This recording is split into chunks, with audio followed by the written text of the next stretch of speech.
सांग्रां जा गुफुर हालामनि रायजो राजाफोर सांग्रां जा।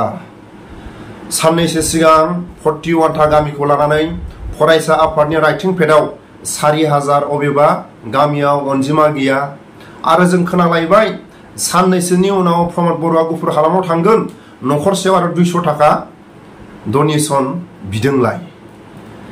जायफोर गुफुर हालामनि फरायसा आफादनि साफा सानै नेता बिथांमोना मा बेफारसो मावबाय नामा? बिटिआर एकर्डखौ लानानै बेफारसो जाबाय नामा? बिथांमोनहा रायजो राजाफोरखौ लानानै मा खामानि मावनो नाजादों? जेब्ला बिटिसि एकर्ड लाबोदों गुफुर हालामाव हाग्रामा महिलारिखौ जेब्ला हांख्रायदों बेबायदि समाव एक्सएलटिफ्रा रायजो राजाफोरनिफ्राय थाखा खांनानै गुफुराव हाग्रामा महिलारिखौ हांख्रायदोंमोन नामा?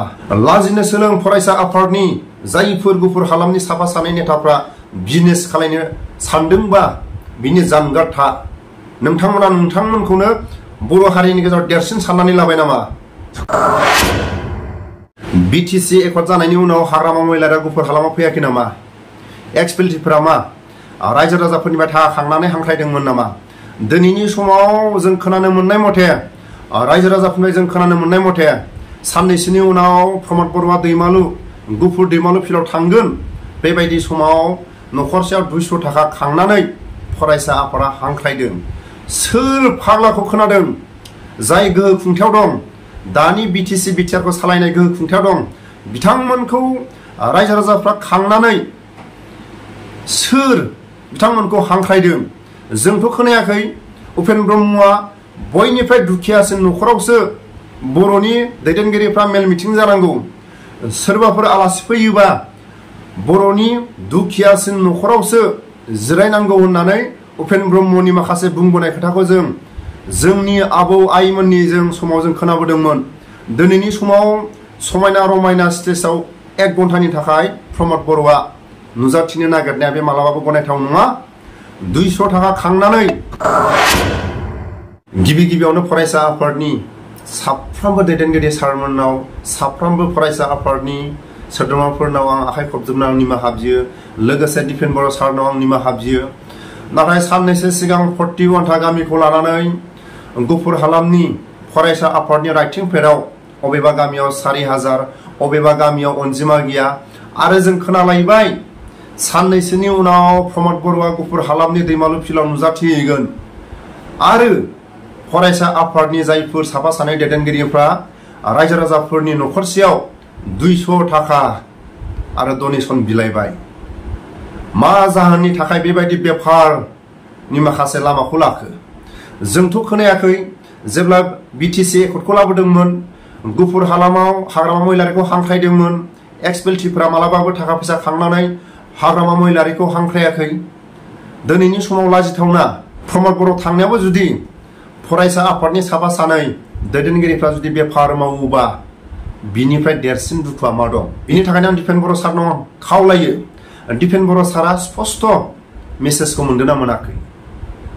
आरो गुफुर हालामनि दैमालु आनसलिकनि जायफोर बेबायदि गले गले खामानि मावबाय थादों फरायसा आफादनि दिपेन बर' सारनाव सोंनानै खामानिखौ मावदों ना मावाखै? दिनैनि समाव बर' निउसनि बा बर' मिडियाफोरनि खाथियाव फोरमायनो हागोन ना हाया? मानो थाखाय 41 था गामिखौ लानानै 4000 अबेबा गामियाव बेसेबां बिदों बिनि अनजिमा गैया बेखौ दिनै क्लियार होनो हागोन ना हाया? आरो 200 थाखाखौ मानि थाखाय खांदों? नाथाय जों खोनायो उपेन्द्र ब्रह्मनि साननाय उपेन्द्र ब्रह्मनि जेरैबायदि थांखि बिथांखिखौ लानानै फरायसा आफादा खामानि मावदों। प्रमद बर'आ खामानि मावदों।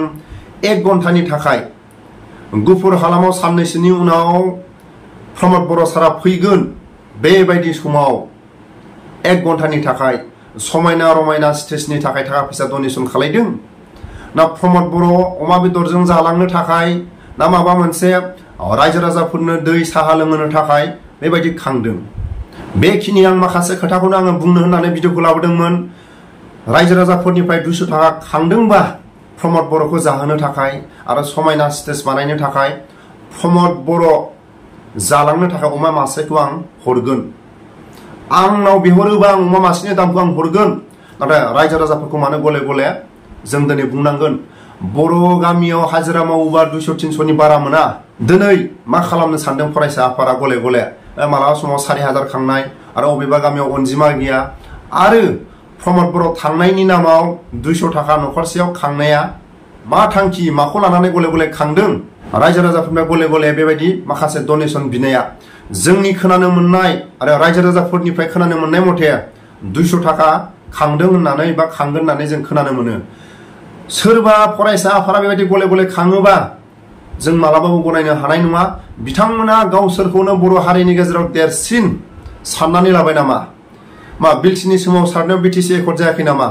एनडिपिनि सोमावसारनायाव बिटिआर एकर्ड जायाखै नामा? भलन्टियार आबसुनि सोमावसारनायाव एकर्ड जायाखै नामा? दिनै लाजिनांगौ जायफोर फरायसा आफादनि गले गले बेबायदि थाइसे थाइनै रायजो राजाफोरनिफ्राय खांबाय थानाय लाजिनांगौ।